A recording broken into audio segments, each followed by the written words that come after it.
நம்ம ஸ்டாலின் சார் வந்து ரொம்ப நம்புறாங்க. நம்ம எனக்கு காலை உணவு இருக்குமா, நான் ஸ்கூல்ல போய் சாப்பிட்டுக்கிறேம்மா, ஏன்னா ஸ்டாலின் சார் எங்களுக்கு உணவு கொடுக்குறாரு அப்படின்ட்டு போய் சாப்பிடுவாங்க. மகளிர் குழுவுல இருக்கோம். குழுவுல எனக்கு வந்து இப்ப இந்த ஒரு 2 மந்த்துக்கு முன்னாடி 1 lakhs எல்லாருக்கும் ஒரு 20 மகளிருக்கும் ஆளுக்கு 1 lakhs கொடுத்தாங்க. அதுக்கு எங்களுக்கு உபயோகமாச்சு. ஒரு தொழில் வளர்ச்சிக்கோ இல்ல மத்தது ஒரு ஏதாவது ஒரு கடை வாங்கி நம்ம ஒருத்தவங்கிட்ட நம்ம இது பண்றது இன்ட்ரெஸ்ட் கம்மி. எங்களுக்கு ஆளுக்கு 1 lakhs கொடுத்தாரு. அது எங்களுக்கு யூஸ் ஆச்சு. திமுக ஆட்சி வந்து மகத்தான ஆட்சி. இது வந்து மக்களுக்கான ஆட்சிங்கிறத விட மகளிர்களுக்கான ஆட்சிங்கிறது வந்து ரொம்ப பெருமையா சொல்லிக்கலாம். ஏன்னா மகளிர் உரிமை தொகைன்னு 1000 ரூபாய் கொடுக்குறாங்க. அந்த உரிமை தொகை வந்ததுல இருந்து மகளிர்கள்லாம் கொஞ்சம் நல்ல ஒரு தன்னம்பிக்கையோடவே இருக்காங்கன்னு சொல்லலாம். ரெண்டாவது, படிக்கிற பசங்களுக்கு 1000 ரூபாய், பெண்களுக்கும் 1000 ரூபாய், பசங்களுக்கும் 1000 ரூபாய் கொடுக்குறாங்க. இன்னொன்னு நாம் முதல்வர் திட்டம்னு ஒண்ணு கொண்டு வந்து அதுக்காகவும் சிறப்பான செயல்பாடுகளை செயல்பட்டு இருக்காங்க.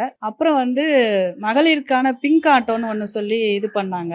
அது வந்து அதாவது வீட்லயே முடங்கி கிடந்த ஒரு பெண்களுக்கு வந்து ரொம்ப வரவேற்கத்தக்க ஒரு செயல்னு நினைக்கலாம். ஏன்னா இப்ப அவங்க வந்து அவங்களோட வருமானத்துக்காகவும் அவங்க பண்ணிக்கிறாங்க. நெக்ஸ்ட் அவங்க தனியா இண்டிவிஜுவலா எங்க போறதுனாலும் அந்த பிங்க் ஆட்டோல நல்லா யூஸ் பண்ணிக்கிறாங்க. மூணாவது வந்து இப்ப மகளிர் குழுவுல வந்து நிறைய தொழில் தொடங்குறதுக்கான தொழில் வாய்ப்புகள்லாம் பயிற்சி கொடுத்து பண்றாங்க.